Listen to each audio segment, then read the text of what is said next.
My husband planned a secret cruise with his lover, but when he arrived, I was already there with her fiancé. He never saw the trap I set 10 minutes later. He froze in shock. He stood there on the deck, the wind teasing his shirt, holding two ridiculous blue cocktails that matched the sky. The glasses shook a little, but not because of the breeze. They shook because he saw me. And standing beside me, just slightly behind my shoulder, was Ethan, the man my husband had never met, but desperately wished he didn't have to meet right now. The fiancé of the woman he planned to spend this entire business trip with. For a moment, Adam looked like someone had unplugged him from reality. He didn't blink. He didn't breathe. He didn't even speak until his lips finally parted and only one confused whisper slid out. "Emily?" He didn't sound guilty yet, just stunned. Because this was never a scenario he imagined. In his mind, he controlled the narrative. He chose the lies. He picked the days. He picked the woman. He picked the cruise. But he didn't pick what happened next. I gave him the calmest smile of my life. Surprised? Before he could reply, Ethan stepped forward, speaking in a voice so steady it made Adam flinch. "Hey man," he said lightly. "This must feel awkward. Don't worry, we'll explain everything." The way Adam's gaze jumped from me to Ethan told me he already understood the truth. But the truth wasn't born today. It was born 5 days earlier, when my iPad buzzed with a notification I was never supposed to see. It was the cruise itinerary uploaded automatically to our shared cloud account that we'd forgotten to disconnect. 2 names appeared. His and hers. Lily Carson. I didn't even feel shock.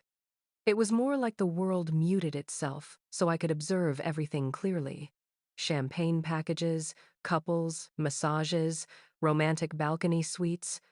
None of it matched the story he told me about management training. 10 minutes later, another file synced a mirror photo of Lily in a white robe, tagged with a flirtatious caption for him. My breath stayed steady, but something deep inside me shifted. A memory surfaced, something Lily once mentioned about a fiancé she'd been planning to marry. I didn't know the man's name, but social media did. Within minutes, I found him. Ethan Parker. A man with a warm smile and a ring he proudly gave her. A man who had no idea she was packing lingerie for someone else. I sat for a long time staring at his photo, then sent one message. "Hi, Ethan. You don't know me, but we need to talk about your fiancé." He wrote back instantly. "Where and when?" The next morning, he met me at a cafe. He didn't shake my hand. He didn't offer sympathy. He just sat down and said, "Show me." I laid everything out, screenshots, receipts, messages, the itinerary. He studied them all like a man evaluating evidence in a lawsuit he didn't know he'd been dragged into. Then he looked up and asked, "What do you want to do?" "I don't want drama," I told him. "I want truth." He leaned in, elbows on the table. "Then we go on that cruise." My eyebrows shot up. "You're serious?" "You want them to face it, don't you?" he asked quietly. "Not in a screaming match, not in a breakup text. You want them to stand in the middle of the fantasy they built and watch it collapse around them." Something inside me, something tired and humiliated, turned into something razor sharp. Let's burn their perfect weekend. And just like that, we were a team. We planned everything. Separate check-ins, backup strategies, alibis, what to say, what not to say, how to stand, where to wait. We'd pretend to run into them by accident. Let the shock do the work. Let the guilt unravel them. On boarding day, I went first. My cabin was 2 doors down from theirs. Ethan boarded separately. We agreed to meet at a bar decked with string lights and sunset colors. When he arrived, he placed a hand on the chair beside me and quietly said, "They're here." I saw them minutes later, Adam and Lily walking hand in hand like a couple in a commercial. She leaned into him, smiling brightly. His hand slid to her waist with practiced familiarity. Ethan exhaled sharply. "They look comfortable." "They should be," I replied. "They planned this for months."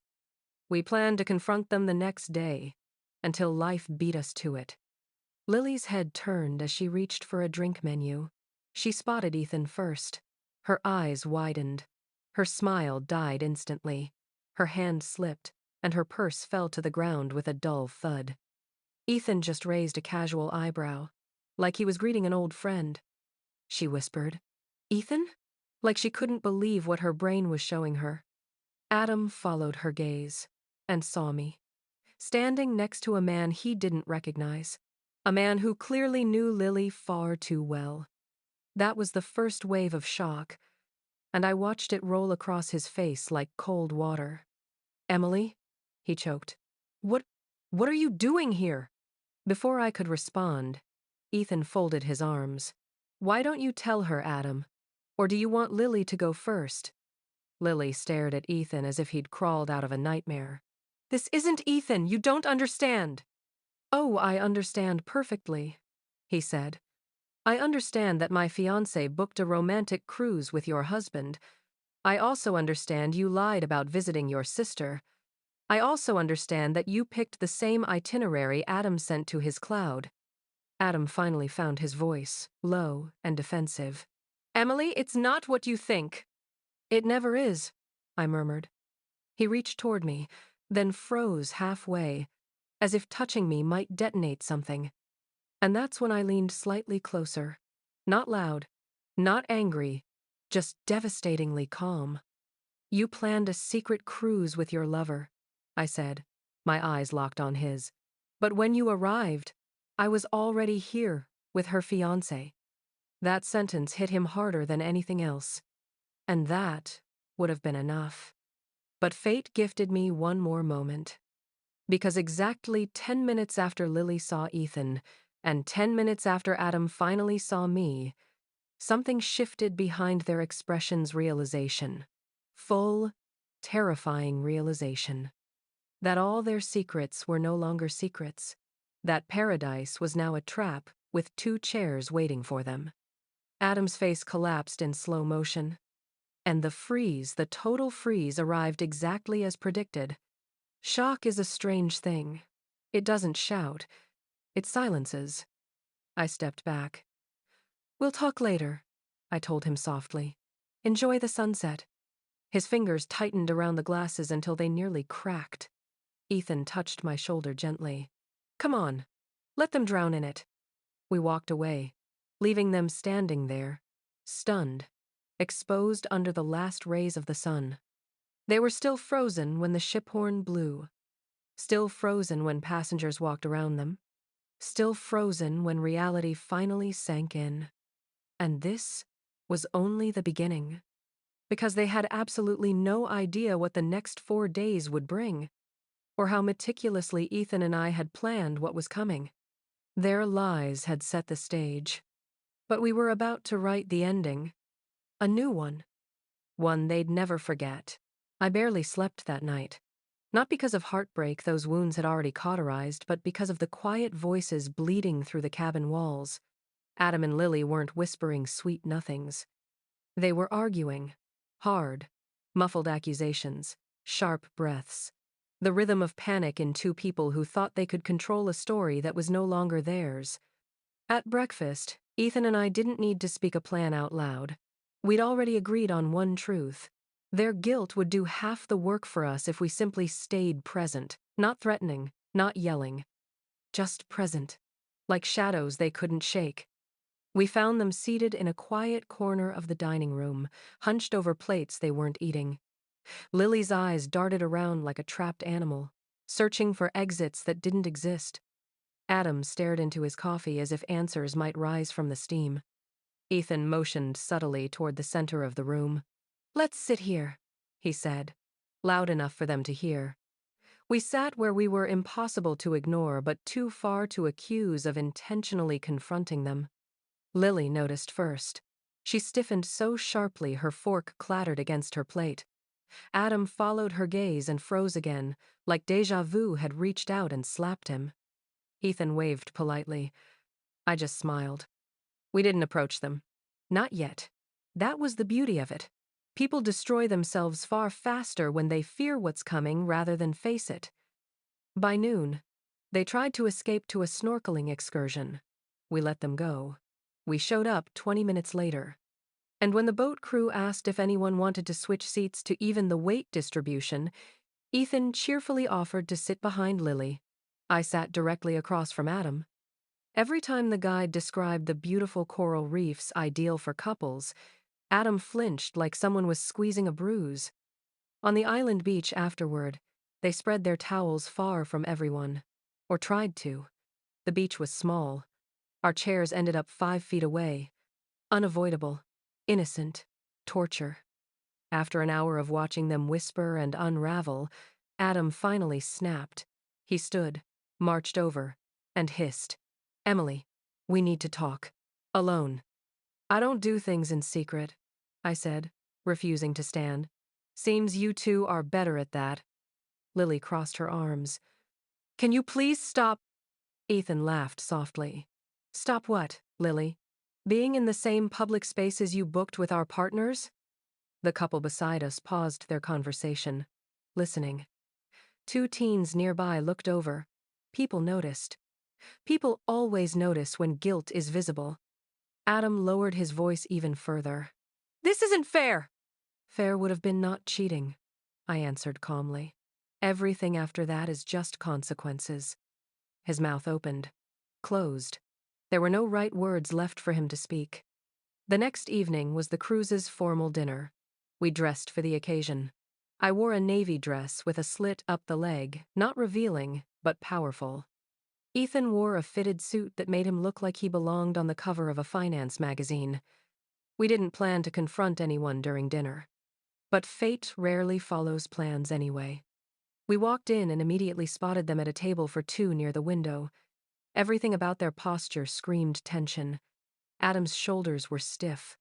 Lily kept touching her necklace like it was a stress button. We approached the host. "Could we sit right there?" Ethan asked, pointing to the vacant table beside theirs. The host nodded. When Adam saw where we were being seated, he physically choked on his water. I ignored him and opened my menu. I said to Ethan. "Should we order the champagne? I feel like celebrating honesty tonight." Lily muttered. "You're doing this on purpose." Ethan didn't even look at her. "No one forced you on this ship," I added gently. "And no one forced you to lie. That part was optional." A couple at a nearby table whispered to each other. Lily finally pushed her chair back, as if she could outrun the room. "I'm not doing this." Adam grabbed her wrist, panicked, whispering something urgent. They slipped away from the table. "We didn't follow. We didn't need to." The more they ran, the more obvious their guilt became to everyone.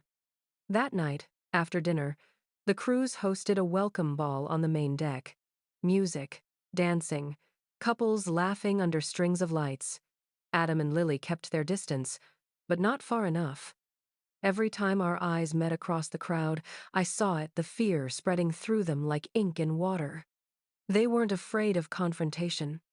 They were afraid of exposure. And that fear reached its peak the next morning, when a ship-wide announcement echoed through the halls. "Passengers Adam Thompson and Lily Carson, please report to guest services at your earliest convenience for a documentation matter." The message wasn't from me or Ethan. It was from the cruise staff. A clerical mix-up, or maybe a lucky accident, but they didn't know that. To them, it was confirmation. Consequences were coming from all angles. We found them in the waiting area outside guest services, Lily pacing, Adam rubbing his temples. Their eyes snapped to us the second we approached. Adam's voice cracked. "Please. Enough.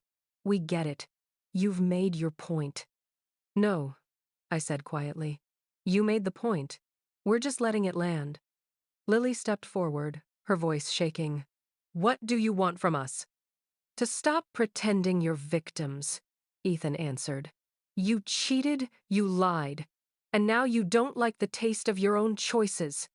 She looked down, defeated. Adam turned to me, tears clinging to the corner of his eyes. "Emily, can we fix this? Can we talk?"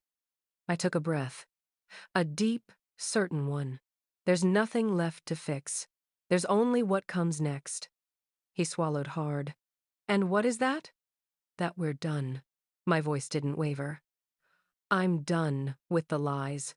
With being the last to know things about my own life. With being the soft place you love but don't respect. He reached for my hand. I stepped back before he touched me. Ethan spoke then, unexpectedly gentle. You two thought your secrets could float forever. But truth always swims. Adam closed his eyes like the words physically hit him. The next morning, we docked. They gathered their bags quietly, the way people move when the world has finally collapsed on them. Adam glanced at me one last time. Not angry, not defensive, just broken. Goodbye, Emily, he whispered. Goodbye, I said. Lily avoided Ethan's eyes completely. She hurried down the gangway as if outrunning herself.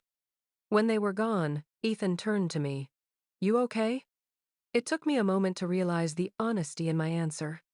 Yes, I said, for the first time in a long time. We spent the rest of the final day wandering the ship not as a couple, not as partners in revenge, but as two people who had finally survived the storm that someone else created. By sunset, I stood at the railing alone, watching the waves pull away behind us, each one erasing a piece of what came before. Ethan joined me quietly.